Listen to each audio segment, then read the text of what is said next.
Hello everyone. आज हम लोग क्लास 9th के लिए फिजिक्स स्टार्ट करेंगे।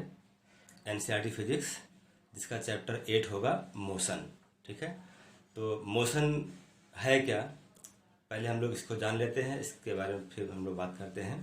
तो मोशन का मीनिंग क्या होता है कि जो ऑब्जेक्ट्स हम अपने चारों ओर देखते हैं डेली लाइफ में, हमारे चारों तरफ जो भी चीज़ दिखाई पड़ती हैं, उनमें देखिए कि आपने देखा होगा कोई चीज़ें हैं जो रुकी हुई हैं या कुछ चीज़ें हैं जो चल रही होती हैं।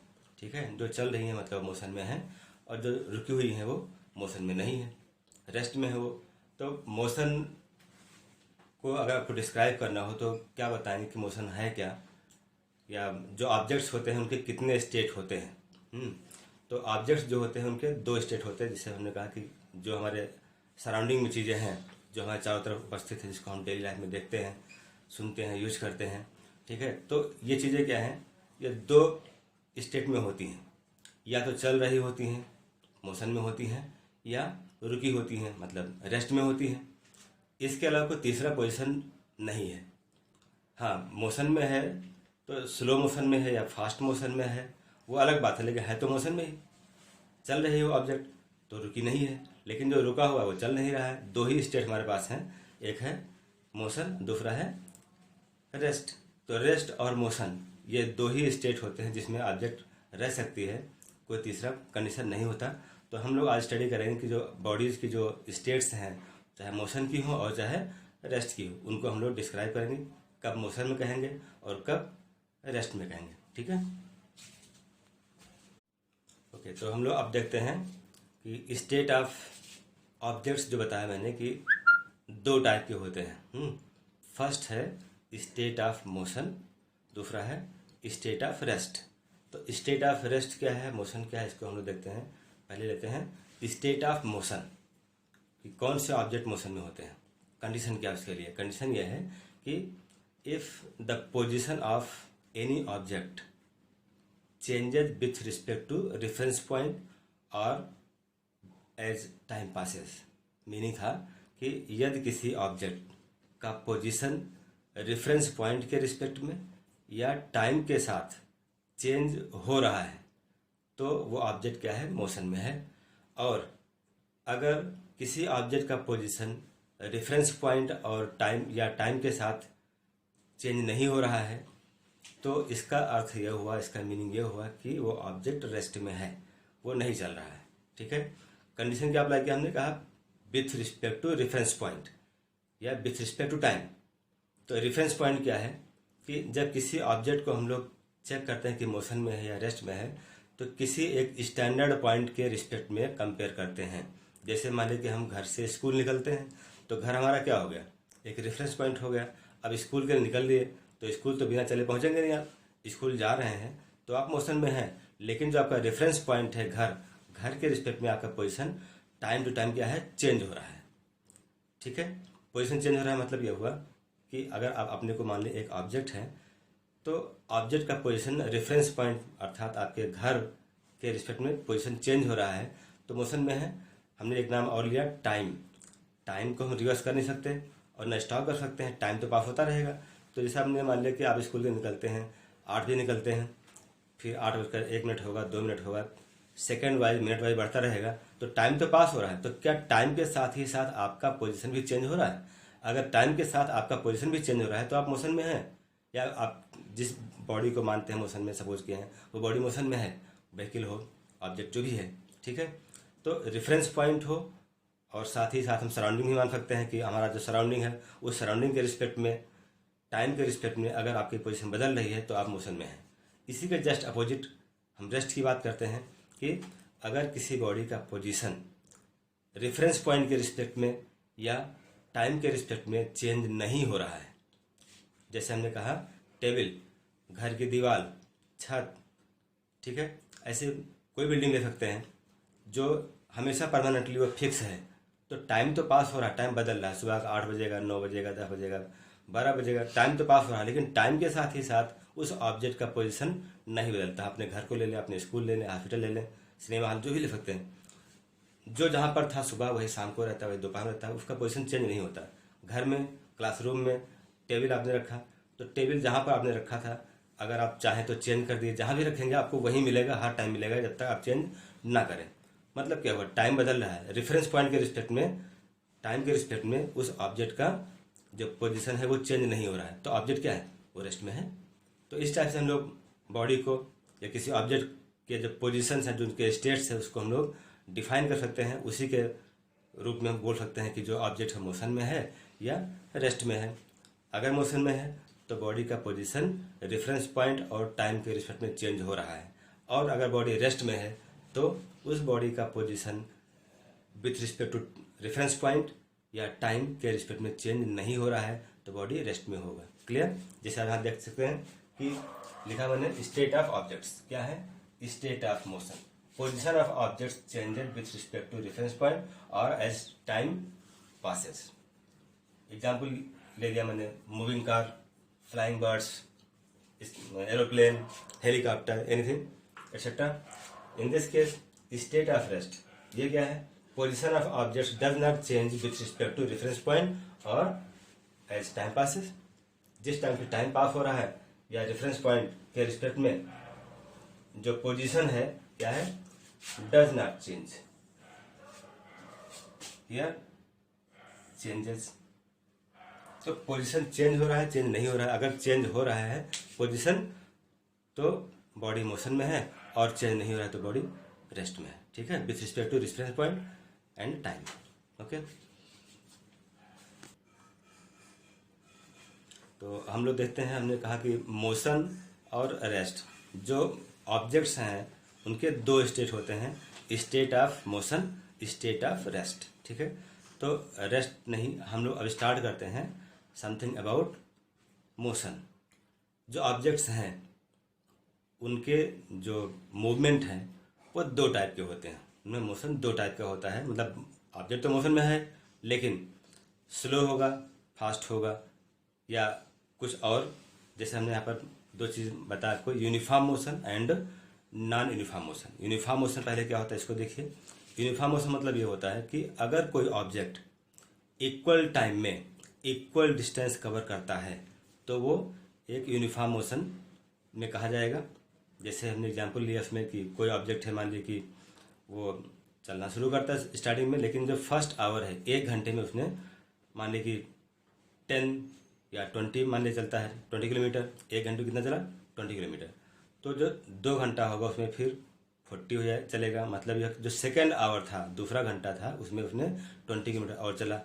3 घंटे बाद वो 60 कवर करता है। मतलब यह हुआ कि जो थर्ड आवर था वहाँ पर फिर 20 चला, तो पहले घंटे में 2 किलोमीटर 20 किलोमीटर चला, दूसरे घंटे में 20 किलोमीटर चला, ऐसा तीसरे घंटे में भी 20 किलोमीटर चलेगा, चौथे घंटे में भी, चौथे मतलब ओनली फोर्थ नॉट 4, दोनों का मीनिंग चेंज है। जो फोर्थ आवर में फिर 20 चलेगा, मतलब हर एक घंटे में वो 20 किलोमीटर कवर करता है डिस्टेंस। तो इसको हम कहेंगे कि ये एक यूनिफॉर्म मोशन है। जो ऑब्जेक्ट है वो इक्वल टाइम में, मतलब हर एक घंटे में, हर एक आवर में, पर आवर वो 20 किलोमीटर चलता है। ठीक है, लेकिन जैसे हमने कहा कि यूनिफॉर्म मोशन है, तो यूनिफॉर्म मोशन हमारे डेली लाइफ में बहुत ही टाइम बीइंग के लिए होता है। ये प्रैक्टिकली पॉसिबल नहीं होता, क्योंकि जब हम लोग रोड पे चल रहे होते हैं उस टाइम पे कोई ना कोई एक हिंड्रेंस क्रिएट होता है, कोई डिस्टर्बेंस मिलता है, तो हमको अगर व्हीकल जा रहे हैं तो हमको ब्रेक लेना पड़ता है, एक्सीलेटर बढ़ाना पड़ता है। तो टाइम टू टाइम देखते हैं कि उसका जो स्पीड की वैल्यू है या पर यूनिट टाइम में जो हम कवर करते हैं डिस्टेंस, वो अलग अलग मिलता है। ठीक है, हाँ, ये लॉन्ग रूट पर निकल जाइए तो कुछ टाइम के लिए आप अपनी व्हीकल की स्पीड को कांस्टेंट कर सकते हैं। अगर स्पीड कांस्टेंट है मतलब क्या हुआ कि जो मोशन है वो यूनिफॉर्म है, क्योंकि वो हर एक मतलब पर यूनिट टाइम में वो एक इक्वल डिस्टेंस कवर करेगा। तो ये हो गया आपका यूनिफॉर्म मोशन। जैसे यहाँ देखिए, uniform motion, object covers equal distance in equal intervals of time. ये क्या है, एक रेफरेंस पॉइंट मान लिया हमने, पॉइंट हो गया है, एक इनिशियल पॉइंट है। यहाँ से चलना शुरू करते हैं, जो बॉडी है यहाँ से स्टार्ट किया चलना। आफ्टर 1 आवर, यहाँ लिखा ना 1 hour, 2 hour, 3 hour, 4 hour and so on. After 1 hour, जब वो 1 घंटा चल चुका तो कितना कवर किया डिस्टेंस, 20 किलोमीटर। नेक्स्ट आवर होगा, जो दूसरा घंटा है, यहाँ 2 आवर लिखा है। जब 2 आवर हो तो इनिशियल पॉइंट से, मतलब जो उसका स्टार्टिंग पॉइंट था, वहां से कितना कवर कर लिया, 40 किलोमीटर। तो मीनिंग क्या कि 20 किलोमीटर कवर किया उसने फर्स्ट आवर में, और सेकेंड आवर में फिर 20 किया, तो 20 + 20 40 हो गया। नेक्स्ट जो थर्ड आवर है, यहाँ से लेकर बी से सी तक का, जब सी पहुँचता है तो 3 घंटे पूरे हो गए, 3 आवर्स। तो 3 आवर्स में कितना कवर किया डिस्टेंस, कहाँ से, इनिशियल पॉइंट से 60 किलोमीटर। तो 60 से आप 40 माइनस करें, फिर 20 मिला। तो हम ये देख रहे हैं कि फर्स्ट आवर में 20 किलोमीटर चला, सेकेंड आवर में फिर 20 चला, तभी तो 20 + 20 40 हुआ। ऐसे ही जो थर्ड आवर था बी से सी तक, उसने जब कवर किया डिस्टेंस, तो फिर हमको मिला 20 किलोमीटर। हाँ, यहाँ जो 40 लिखा है, 60 लिखा है, ये कहाँ से लिखा है, फ्रॉम स्टार्टिंग पॉइंट ओ से लिखा है। स्टार्टिंग पॉइंट ओ से मतलब ए तक 20 किलोमीटर, ओ ए 20 किलोमीटर, ओ बी 40 किलोमीटर, ओ सी 60 किलोमीटर, ओ डी 80 किलोमीटर। इस टाइप से हमने इसको लिया। तो हम ये देखते हैं कि ओ A B, B C D, इन सब का जो लेंथ है, जो डिस्टेंस हो, क्या है, इक्वल है। कितना है, 20 किलोमीटर। लेकिन इस 20 किलोमीटर चलने में उसने क्या किया, सिर्फ 1 आवर यूज किया है। तो इस टाइप का जो मोशन है उसे हम बोलते हैं कि वो एक यूनिफॉर्म मोशन है। ठीक, ऐसे ही जो नॉन यूनिफॉर्म मोशन है उसमें क्या होगा, नॉन यूनिफॉर्म मोशन में होता है कि object equal interval of time में अलग अलग डिस्टेंस कवर करता है, वो डिस्टेंस इक्वल नहीं होता। मतलब अगर कोई ऑब्जेक्ट अलग अलग डिस्टेंस, हमारे मीन था कि डिफरेंट डिस्टेंसेस, ठीक है, सेम नहीं, unequal distances, object covers unequal distances in equal interval of time. अगर वो इक्वल इंटरवल ऑफ टाइम में एक डिफरेंट डिस्टेंस कवर करता है, अनइक्वल डिस्टेंस कवर करता है, तो ऑब्जेक्ट है तो मोशन में, लेकिन किस टाइप का मोशन होगा उसमें, ये मोशन होगा नॉन यूनिफॉर्म। ठीक, यहाँ देखिए स्टार्टिंग पॉइंट क्या लिया, ओ। जो ऑब्जेक्ट है वो स्टार्टिंग पॉइंट ओ से राइट में चलना शुरू करता है, जैसे यहाँ पर दिखा था मैंने आपको, उसी टाइप से। तो आफ्टर 1 आवर, 1 घंटे बाद उसने कवर किया 20 किलोमीटर। आफ्टर 2 आवर क्या हुआ, 2 घंटे बाद उसने कवर किया कितना, 30 किलोमीटर। मतलब ए से बी का हम यहाँ मान रहे हैं कि ओ ए कितना है, 20 किलोमीटर है, और अगर इसको हम ओ बी मानते हैं तो ओ बी 30 होगा, फिर 10 हो जाएगा। ओ सी को हम 10 नहीं लिख सकते, हमने इसको ओ ए लिया। ओ ए कितना है, हाँ लिख दे हम, ओ ए = 20 किलोमीटर। हमने यहाँ पर लिया था, इनिशियल पॉइंट से सबके लिखा था, यहाँ लिखा है अलग अलग, ये 20 किलोमीटर है ओ ए बी कितना है, ए बी को मान लिया हमने, ये 30 किलोमीटर है। ऐसे ही बी सी कितना है, इसको मान लिया कि ये 15 किलोमीटर है। सी डी कितना है, ये 35 किलोमीटर है।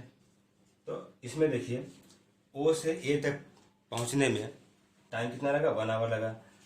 ए से बी तक फिर 1 आवर लगा, बी से सी तक का भी 1 आवर है, सी से डी भी 1 आवर है। यहाँ लिखा है 1 आवर, 2 आवर, 3 आवर, 4 आवर, ये कंटिन्यूस लिखा हुआ है। तो ये कंटिन्यूस टाइम क्या शो करता है कि हर एक ब्लॉक में जो शो किया वो टाइम कितना लगा, 1 आवर लगा। लेकिन इस 1 आवर में इसने कितना कितना कवर किया, फर्स्ट आवर में, पहले घंटे में 20 किलोमीटर चला, सेकेंड आवर में मतलब ए से बी तक कितना चला, 30 किलोमीटर। यहाँ डिस्टेंस डिफरेंट है, सेपरेट है, इसके ऐसा नहीं है। बी से सी में कितना लगा, टाइम तो रहा 1 आवर, यहाँ भी 1 आवर है, 1 आवर ये भी लगा। लेकिन इस 1 आवर में जो डिस्टेंस की वैल्यू है वो क्या है, डिफरेंट है। 20 किलोमीटर फर्स्ट आवर में, सेकेंड आवर में 30 किलोमीटर, थर्ड आवर में 15 किलोमीटर, फोर्थ आवर में 35 किलोमीटर। तो यहाँ पर हम ये देख रहे हैं कि हर एक घंटे बाद में जो डिस्टेंस कवर किया ऑब्जेक्ट में क्या है, सेम नहीं है, अलग अलग है। वो सब डिस्टेंस क्या है, अलग अलग, अनइक्वल डिस्टेंस कवर करता है इक्वल इंटरवल ऑफ टाइम में। जबकि यूनिफॉर्म में क्या था, टाइम भी इक्वल रहा, और हर एक घंटे में, हर एक आवर में उसने क्या किया, इक्वल डिस्टेंस कवर किया, तो वो था यूनिफॉर्म मोशन। यहाँ पर क्या है, यूनिफॉर्म नहीं है, टाइम इंटरवल क्या है, सेम है। यहाँ देखिए क्या लिखा, object covers unequal distances in equal interval of time. What, unequal distances in equal interval of time. Distance क्या है, अनइक्वल है, लेकिन टाइम क्या है, इक्वल है। जैसे यहाँ लिखा 1 hour, 1 hour, 1 hour, 1 hour, 1 hour, हर एक आवर में उसने जो डिस्टेंस कवर किया वो क्या है, अलग अलग है। 20 किलोमीटर, 30 किलोमीटर, 15 किलोमीटर, 35 किलोमीटर। क्या शो करता है कि motion of this object is non uniform. ये यूनिफॉर्म मोशन नहीं है, यह है नॉन यूनिफॉर्म मोशन है। हालांकि दोनों बॉडीज दोनों कंडीशन बॉडी के मोशन में है, लेकिन दोनों में डिफरेंसेस भी हैं। ठीक है, उनके टाइप्स अलग अलग हो गए, यूनिफॉर्म और नॉन यूनिफॉर्म। क्लियर? तो जैसे हमने यहाँ पर लिखा है नॉन यूनिफॉर्म में हमने दिखा दिया डिस्टेंस कौन कौन कितना होगा, ऐसे इसको भी मार्क कर लेते हैं ताकि क्लियर रहे। जैसे यहाँ पर मार्क किया हमने OA 20 किलोमीटर, यहाँ पर हम रेफरेंस पॉइंट OE रखेंगे, OB है 40 किलोमीटर। ऐसे ही OC लिख सकते हैं, OC कितना है 60 किलोमीटर। OD ये होगा 80 किलोमीटर। तो यहाँ देखिए जो डिस्टेंस इनका डिफरेंस निकालेंगे हम, ब्लॉक वाइज निकालें OA AB BC CD, तो इसमें 20 का डिफरेंस मिलेगा। तो क्या शो करता है 20 किलोमीटर, ये हो गया इक्वल डिस्टेंस। और यहाँ पर क्या मिला, यहाँ पर हमने ब्लॉक वाइज लिखा था, पर आवर लिखा था OA AB BC CD कि पर आवर में उसने कितना कितना डिस्टेंस कवर किया। तो उसको यहाँ लिख के दिखा भी दिया कि ये डिस्टेंस अनइक्वल कवर करता है। यहाँ पर क्या असल में इक्वल डिस्टेंस है, कितना लिख दे रहे हैं, इक्वल डिस्टेंस कितना 20 किलोमीटर। क्लियर? तो जैसे हमने यहाँ पर लिखा, इसको यूनिफॉर्म मोशन में लिखा, हमने क्या लिखा था, रेफरेंस पॉइंट O के रिस्पेक्ट लिखा है, यहाँ ब्लॉक वाइज लिखा है। तो अगर कोई कंफ्यूज होता है तो कंफ्यूजन नहीं है, इसको भी हम लोग रेफरेंस पॉइंट O के रिस्पेक्ट में ही लिख सकते हैं। जैसे और OA इज 20 किलोमीटर, तो OB means OA plus AB, तो 20 प्लस 30 मीन्स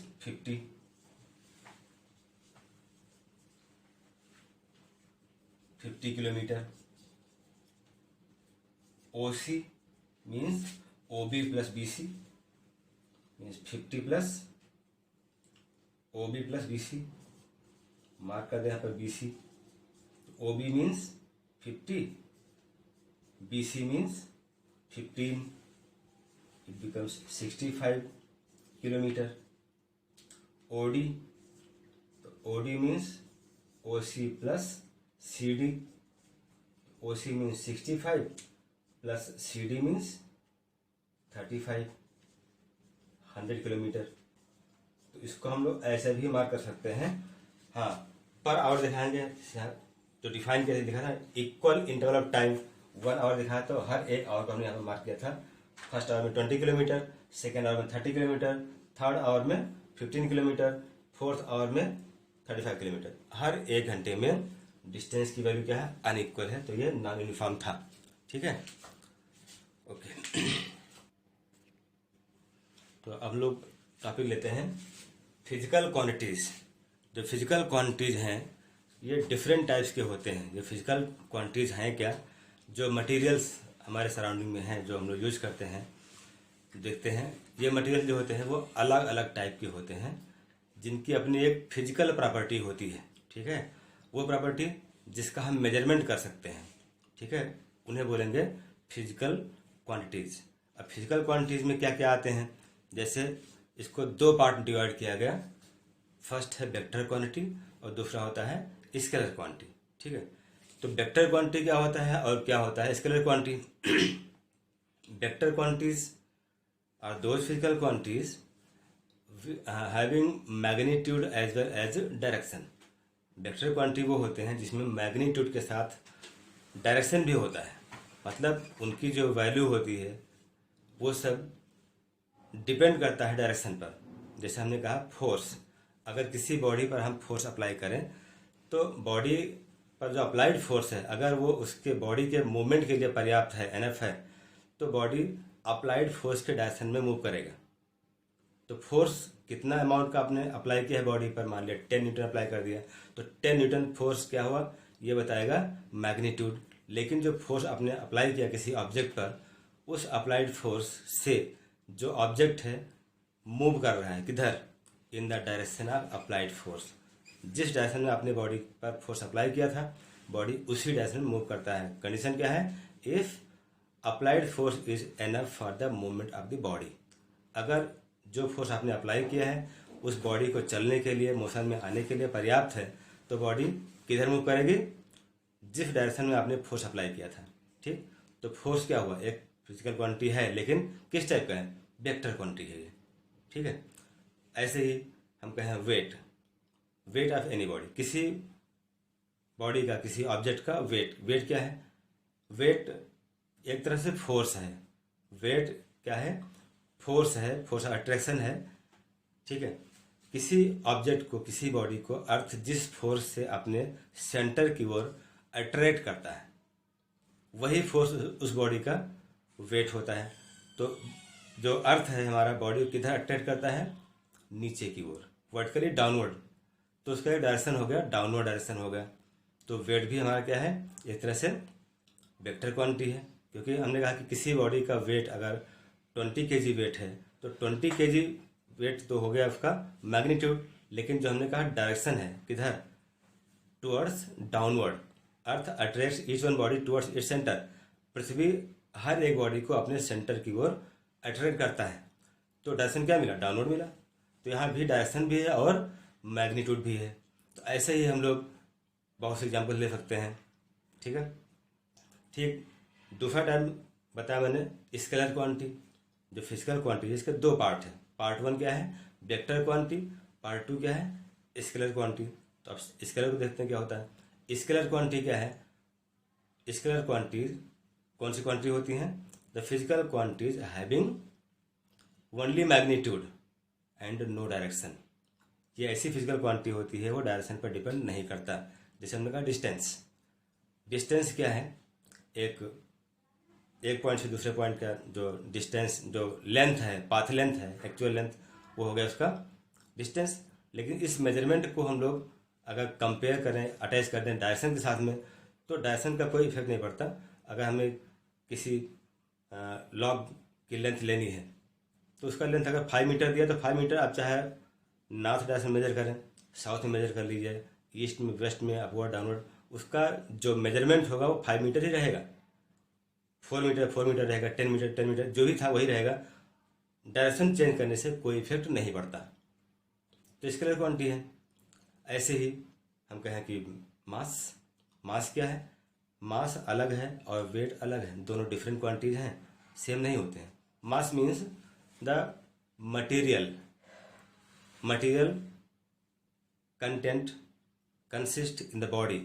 जो मटेरियल है किसी बॉडी का, वो कितना, मतलब बॉडी जो जिस मटेरियल बना हुआ है, वो मटेरियल कितना उसके अंदर भरा हुआ है, कितना यूज किया गया अमाउंट, वो जो अमाउंट है, जो क्वांटिटी है मटेरियल का, वही उसका मास है।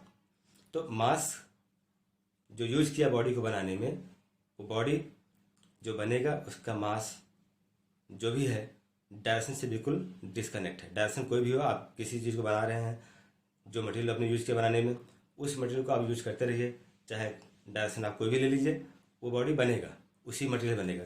तो उस मटेरियल का जो यूज किया आपने, क्वांटिटी, जो अमाउंट यूज किया, वो अमाउंट ऑफ मटेरियल जो है वो बिल्कुल इंडिपेंडेंट है डायरेक्शन से। तो स्केलर क्वांटिटी है। तो वो फिजिकल क्वांटिटी जिसका डायरेक्शन से कोई मतलब नहीं होता है, बिल्कुल डायरेक्शन से इंडिपेंडेंट होते हैं, वो सब होते हैं स्केलर क्वांटिटीज में। तो जैसे हम यहाँ पे देख सकते हैं, फिजिकल क्वांटिटीज क्या होते हैं? The physical properties of materials that can be measured, जिनका हम मेजरमेंट कर सकते हैं। जैसे हमने यहाँ पर कहा क्या? Physical properties of materials that can be measured. और फिजिकल क्वांटिटीज ये दो टाइप के होते हैं, इसको हमने डिवाइड किया वेक्टर क्वांटिटी और स्केलर क्वांटिटी में। तो वेक्टर क्वांटिटीज क्या है? Physical quantities having magnitude as well as direction, मतलब मैग्नीट्यूड के साथ में डायरेक्शन भी है, तो इससे बोलेंगे वेक्टर क्वांटिटी। एग्जाम्पल क्या है? वेलोसिटी ले लिया, फोर्स ले लिया, एक्सेलरेशन लिया, ऐसे बहुत से मिल जाएंगे। ठीक है, ऐसे जो स्केलर क्वांटिटी है, इसको देखिए, physical quantities having magnitude only and no direction. वो फिजिकल क्वांटिटी जो डायरेक्शन पे डिपेंड नहीं करता, सिर्फ क्या उसमें होता है? मैग्नीट्यूड होता है, ओनली मैग्नीट्यूड। यहां पर क्या होता है? Magnitude as well as direction. यहां क्या है? No direction. ये डायरेक्शन पे डिपेंड नहीं करता, बिल्कुल इंडिपेंडेंट होता है।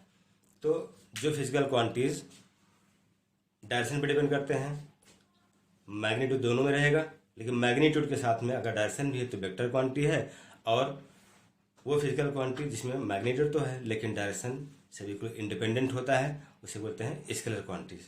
क्लियर? तो हम लोग अब लेते हैं फिजिकल क्वांटिटी डिस्टेंस। तो डिस्टेंस क्या होता है? डिस्टेंस क्या है?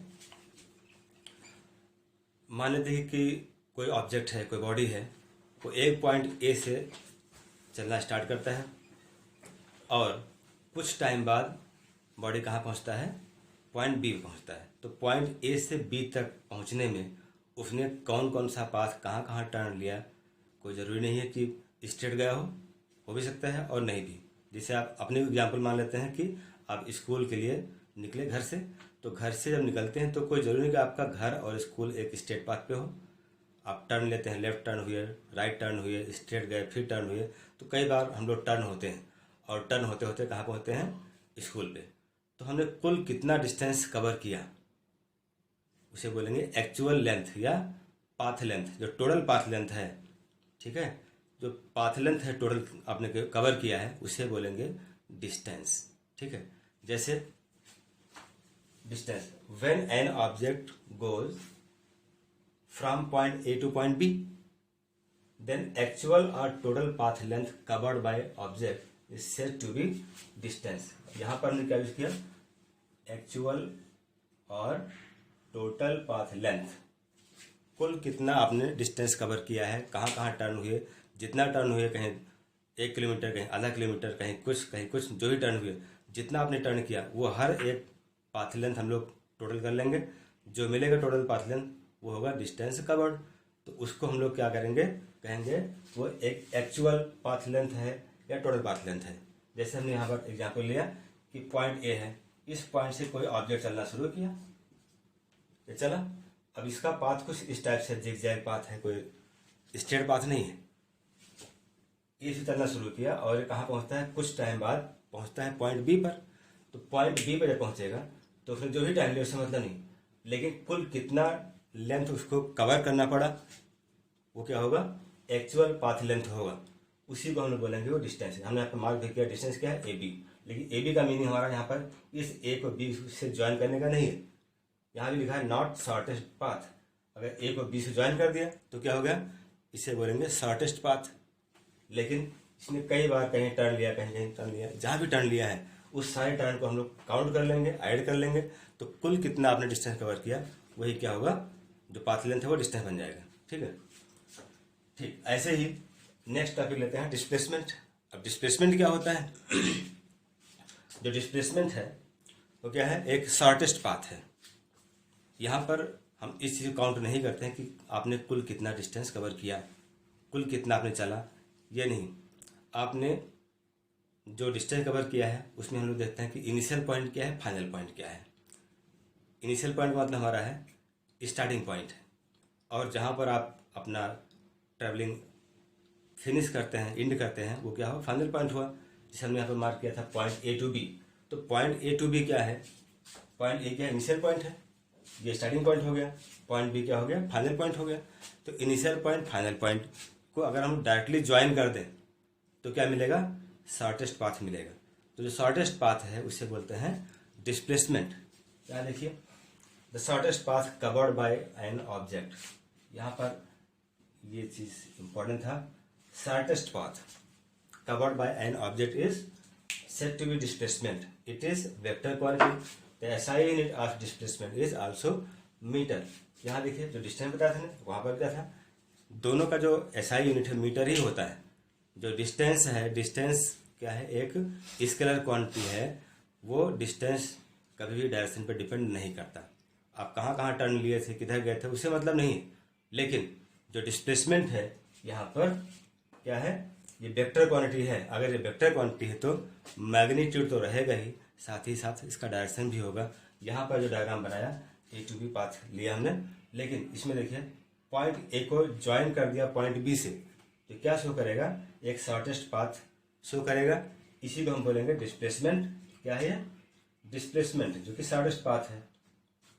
ओके, तो ए से बी का मीनिंग था कि डायरेक्टली हमने ए को बी से ज्वाइन किया। ए क्या है, इनिशियल पॉइंट है, स्टार्टिंग पॉइंट है, और बी क्या है, फाइनल पॉइंट है। तो ए को बी से ज्वाइन किया, इनिशियल टू फाइनल, जो हमको मिलता है डिस्टेंस पर्टिकुलर डायरेक्शन में, उसे बोलेंगे डिस्प्लेसमेंट। जिसे हमें लिखा ना ए बी, तो ए बी पर अगर हम चाहें तो एक एरो मार्क लगा सकते हैं और इसको शो करेंगे फ्रॉम ए टू बी, ए से बी की ओर। इसका मीनिंग बी ए नहीं है, A B is not equal to B A, क्योंकि अगर हमने इसको बी ए कर दिया तो डायरेक्शन उलट गए। जैसे आप स्कूल जाते हैं, घर से स्कूल गए तो घर से स्कूल का डायरेक्शन फिक्स है, अगर इसको उलट देंगे तो स्कूल से घर हो जाएगा, दोनों का डिफरेंस है। तो यहाँ पर डायरेक्शन का इंपॉर्टेंस था, इसलिए यहाँ पर कहा गया कि ये ए बी क्या है, एक शॉर्टेस्ट पाथ है, ए से बी की ओर मूवमेंट होता है, ए से बी की ओर मूवमेंट तो ऐसे हुआ। एंड पॉइंट या बी को हम लिख सकते हैं क्या, फाइनल पॉइंट, फाइनल पोजीशन, जो भी कहा है फाइनल पोजीशन। और जो पॉइंट ए, इसको क्या बोलेंगे, इसको कहेंगे इनिशियल पोजीशन, इनिशियल पोजीशन। ठीक है, तो इनिशियल टू फाइनल जो पोजीशन था, जो पॉइंट था, उसको हम लोग ज्वाइन करते हैं, और ज्वाइन करने पे जो लेंथ मिलेगा, पर्टिकुलर डायरेक्शन मिलेगा। यहाँ का मीनिंग क्या था, ए टू बी, जो बॉडी है, जो ऑब्जेक्ट है, वो कहाँ चलता है, ए से चलना शुरू करता है और कहाँ पहुँचता है, बी पर पहुँचता है। तो ए बी को हम लोग ऐसे मार्क कर सकते हैं, जो वेक्टर क्वांटिटी होते हैं उनके ऊपर हम लोग एक एरो मार्क लगाते हैं जो कि डायरेक्शन को शो करता है। अगर एरो मार्क नहीं लगाया तो डायरेक्शन नहीं है। यहाँ पर कोई मार्क नहीं किया है कि ए से बी जाए चाहे बी से ए जाए, लेंथ या जो एक्चुअल पाथ लेंथ की वैल्यू है वो चेंज नहीं होगा, जितना मीटर या किलोमीटर था उतना ही रहेगा। अब इसी को हम लोग अगला एग्जाम्पल लेकर समझते हैं तो और क्लियर हो जाएगा। तो हम लोग अब डिस्टेंस और डिस्प्लेसमेंट को एक एग्जाम्पल लेकर समझते हैं। वो एग्जाम्पल को इस टाइप लेते हैं। देखिए, यहाँ से हमने एक लाइन ड्रॉ किया है और 10 मीटर के डिस्टेंस पर हमने एक पॉइंट मार्क किया है। पॉइंट ए क्या है, इनिशियल पॉइंट है। बी क्या है, 10 मीटर डिस्टेंस पे होगा, फिर 10 पे, फिर 10 पे। इसको हमने A B C D E F तक 50 मीटर लेंथ शो किया है। एग्जाम्पल लिया है, कोई जरूरी नहीं 50 तक शो करें, आप चाहें तो 100 शो कर दीजिए, नो प्रॉब्लम। हमने 50 तक लिया इसमें। तो एग्जाम्पल क्या लेते हैं, अब इसी एग्जाम्पल में हम क्या करेंगे, डिस्टेंस कैसे निकालते हैं, डिस्टेंस क्या होता है और क्या होता है डिस्प्लेसमेंट, हम दोनों को क्लियर करेंगे। ठीक है, न्यूमेरिकली ये मान लिया हमने कि कोई ऑब्जेक्ट है जो इनिशियल पॉइंट ए से चलना शुरू करता है। ऑब्जेक्ट स्टार्ट फ्रॉम पॉइंट ए से चलना शुरू करता है, स्पीड जो भी रही हो उसकी, कहाँ पहुँचता है, पॉइंट एफ पहुँचता है। कहाँ पहुँचेगा, पॉइंट एफ पहुँच जाएगा। जब यहाँ पहुँचता है तो उसने कितना कवर किया डिस्टेंस, 50 मीटर। ए क्या है, इनिशियल पॉइंट है, स्टार्टिंग पॉइंट है, और एफ क्या है, एंड पॉइंट है। चलना शुरू करता है पॉइंट ए से और पहुँचता है एफ पर, तो उसने कितना कवर किया डिस्टेंस, 50 मीटर। अब इसके बाद फिर लौटता है, क्या करता है, ये यहाँ से रिटर्न होता है, एफ से रिटर्न होता है टुवर्ड्स ए, और कहाँ पर स्टॉप करता है, वो स्टॉप करता है मान लीजिए डी पर, यहाँ आके रुक जाता है। हम यहाँ पर इसको रेड से मार्क कर दे रहे हैं, ये इसका स्टॉप पॉइंट है। इनिशियल पॉइंट क्या था, ए था। ऑब्जेक्ट जो है पॉइंट ए से चलना शुरू करता है और पहुँचता है एफ पर, फिर एफ से रिटर्न होता है और स्टॉप करता है कहाँ पर, पॉइंट डी पर। तो हमें फाइंड करना है डिस्टेंस कितना कवर किया, जो हमने आपको बताया था डिस्टेंस का डेफिनेशन कि actual path length covered by an object. तो यहाँ पर हमको देखना है कि एक्चुअल पाथ लेंथ क्या है। उसने पहले कवर किया डिस्टेंस ए एफ, फिर एफ डी कवर किया, तो कुल कितना डिस्टेंस होगा, इसको ऐसे हम लोग फाइंड कर सकते हैं, distance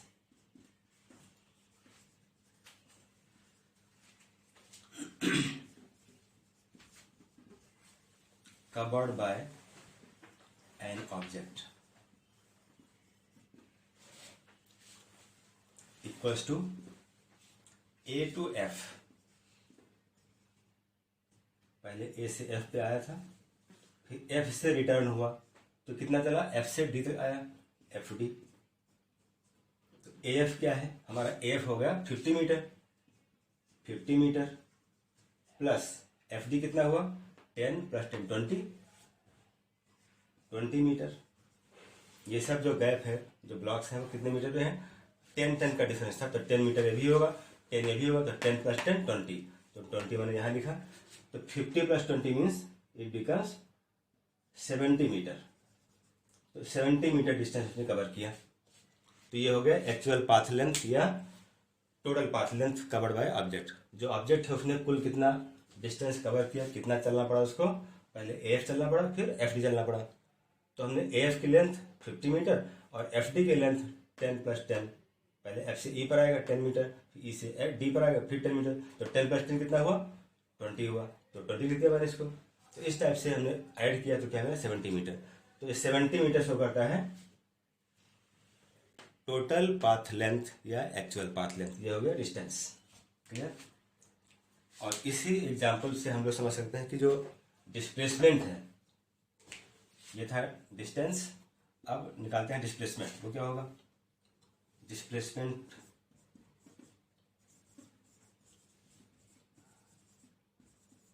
of object, displacement of object equals to क्या होगा, shortest distance, it is shortest distance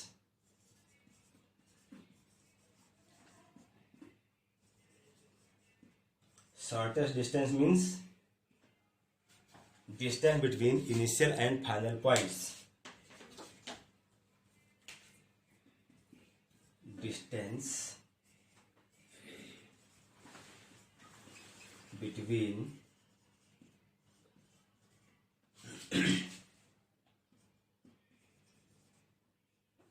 initial and final point,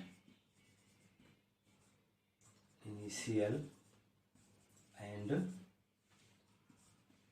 final points,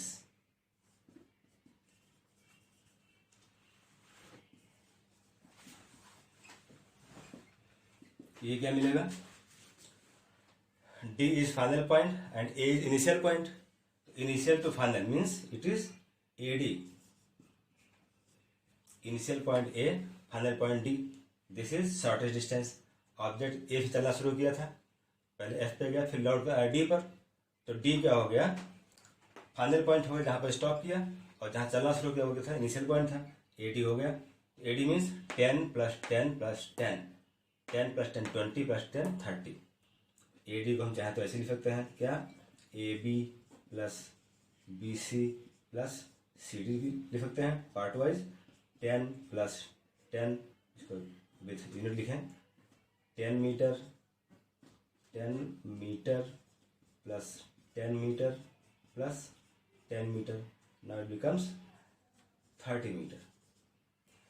हाँ 30 मीटर क्या है, इसका मैग्नीट्यूड हो गया, लेकिन जो इसका डायरेक्शन क्या होगा, AD होगा, in the direction of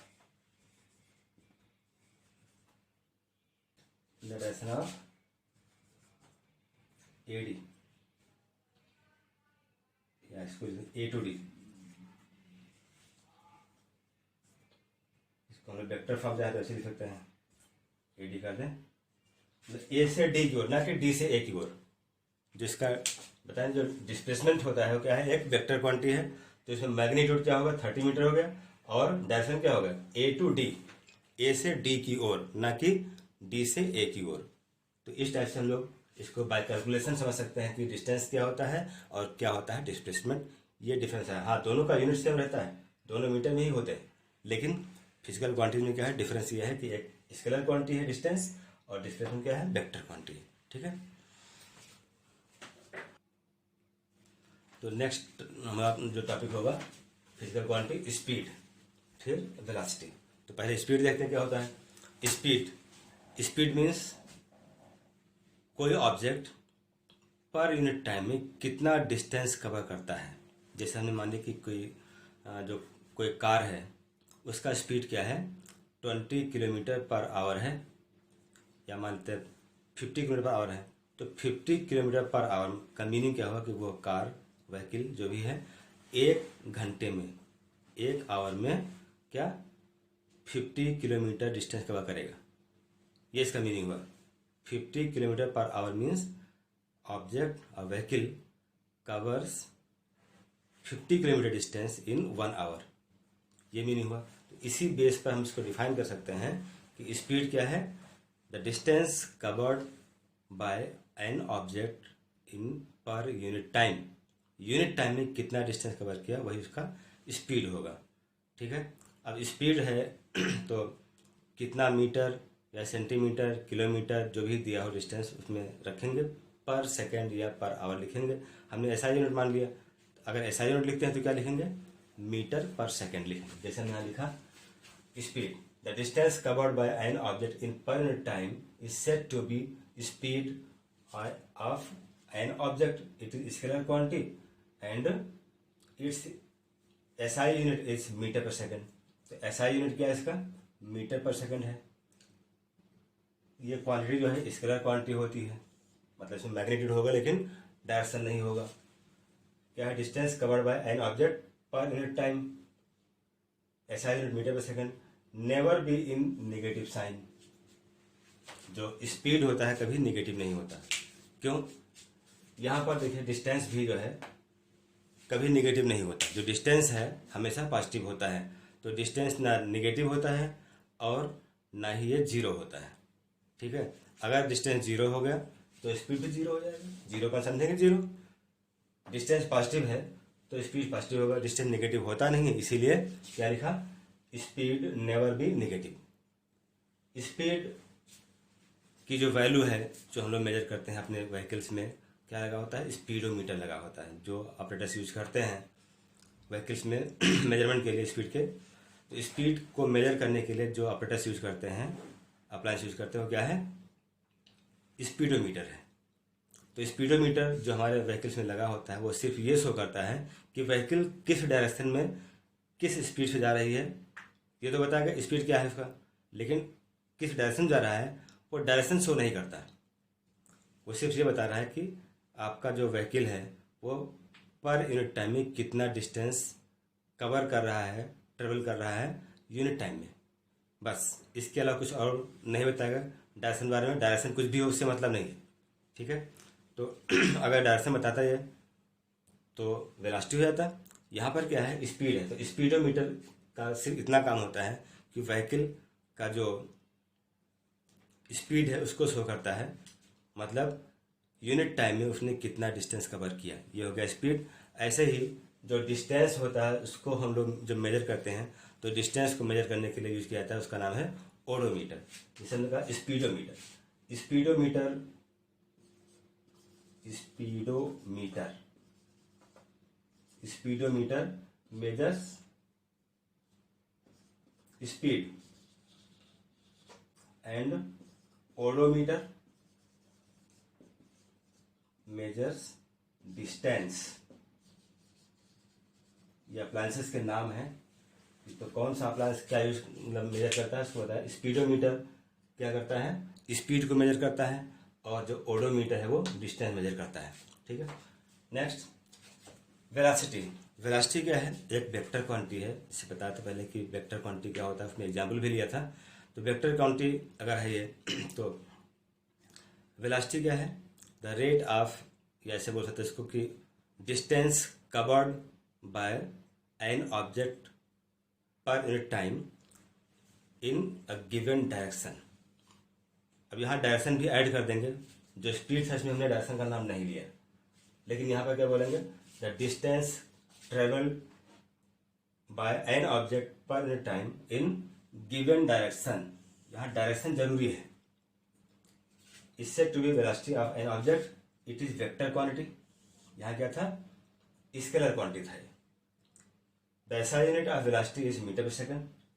Velocity of an object may be positive, negative और जीरो। किसी ऑब्जेक्ट की वेलोसिटी होती है वो पॉजिटिव, नेगेटिव या जीरो हो सकता है। तो कब पॉजिटिव होगा, कब नेगेटिव होगा, कब जीरो होगा, ये डिपेंड करता है किस पर, ये डिपेंड करता है डिस्प्लेसमेंट पर।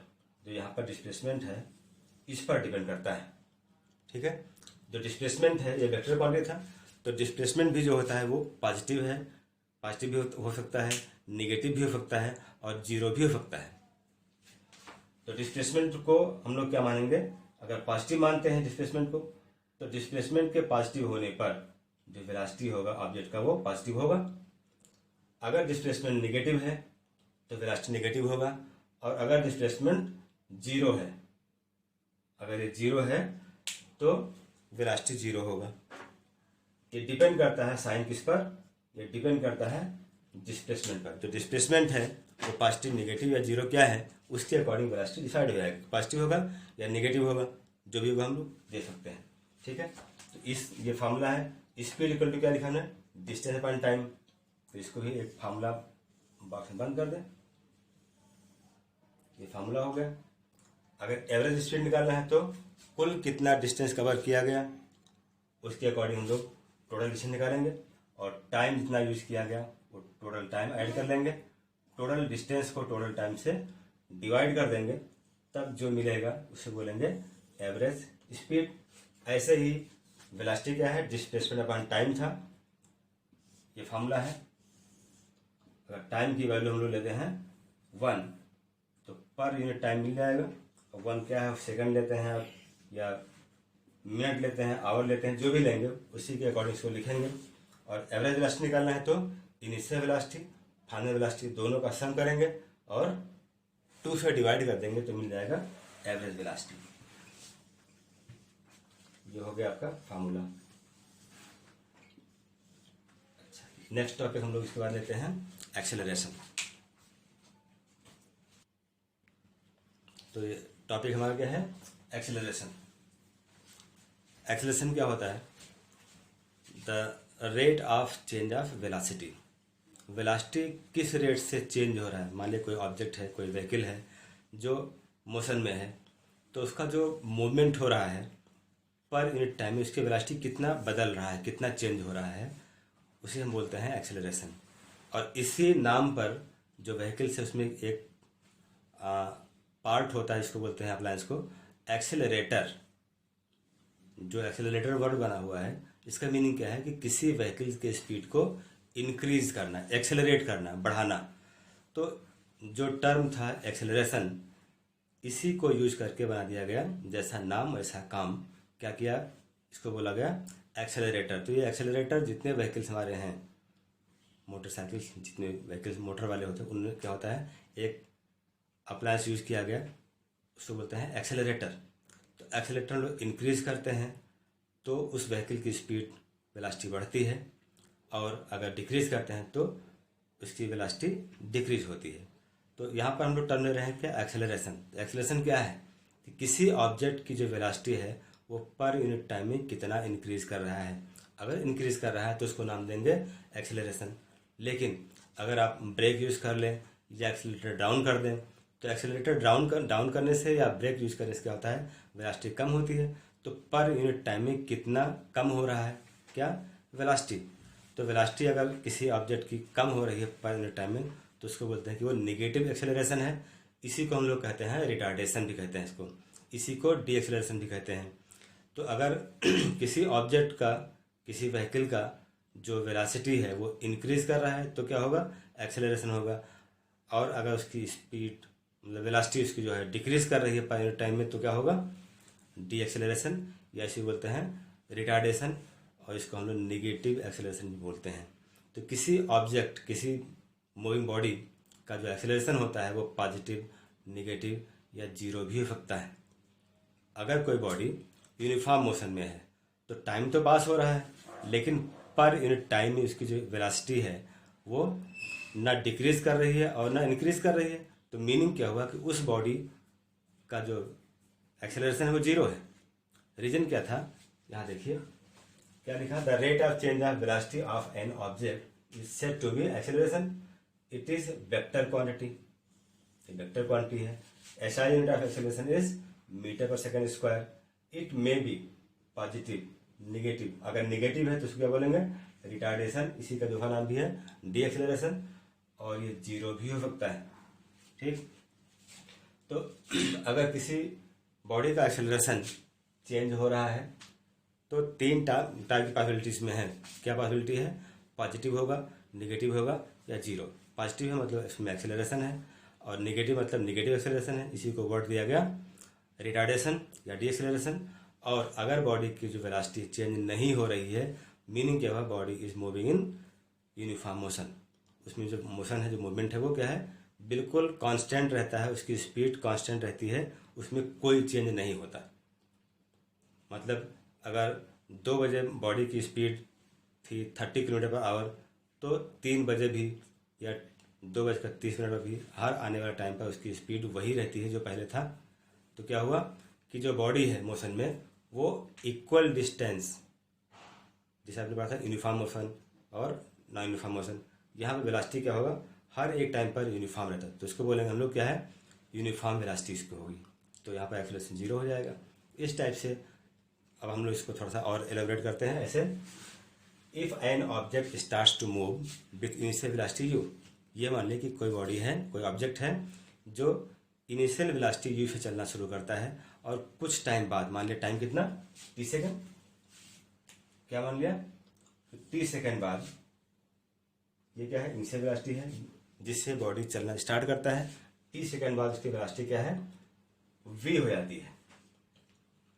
रीजन क्या था, उसमें एक्सेलरेशन है, तो u से v अधिक होगा ही, बॉडी एक्सेलरेट कर रही है।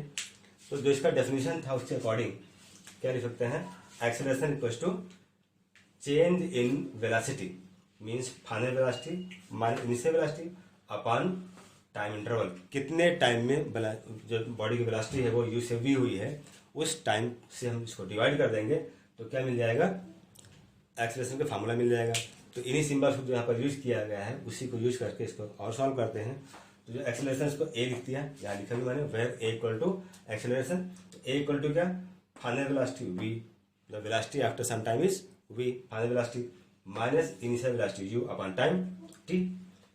इसी को हम लोग क्रॉस मल्टीप्लाई कर दें तो क्या मिलेगा, v minus u equal to a into t, या v equal to u plus a T.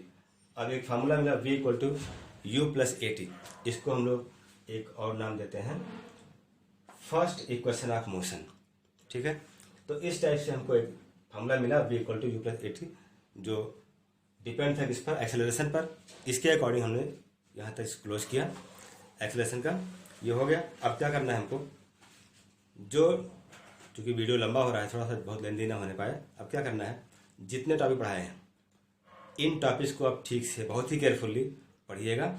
और हम चाहते हैं कि आपने कितना सीखा, अगर सीखा तो रिस्पांस क्या है, आपको चेक करने के लिए, आपको सेल्फ जजमेंट के लिए हम कुछ क्वेश्चन दे रहे हैं जो एग्जाम में अक्सर पूछे जाते हैं। इंपॉर्टेंट क्वेश्चंस होंगे और 5 क्वेश्चन आपको हम देंगे, उसको आप लोग नोट कर लेंगे और पहले वीडियो देखिए, ठीक से समझिए, फिर उन क्वेश्चंस का आंसर आप लोग लिख कर देंगे। ये आपसे हम उम्मीद करते हैं कि आप ज़रूर ठीक से पढ़ेंगे, और ठीक से पढ़ेंगे तो उन क्वेश्चंस का आंसर भी देंगे। हम क्वेश्चन आपको 5 क्वेश्चन देंगे यहाँ पर जो इसी बेस्ड होंगे, और ऑब्जेक्टिव होंगे, सबके ऑप्शन दिए होंगे ABCD, कोई एक करेक्ट होगा। ठीक है, इसको आप नोट कर लीजिए। ओके, तो ये आपका होमवर्क रहा।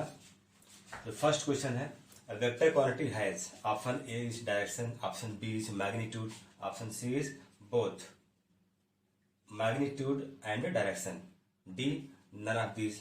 Question number 2, odometer of automobiles record, option A average speed, option B instantaneous speed, option C distance traveled, and last D is acceleration.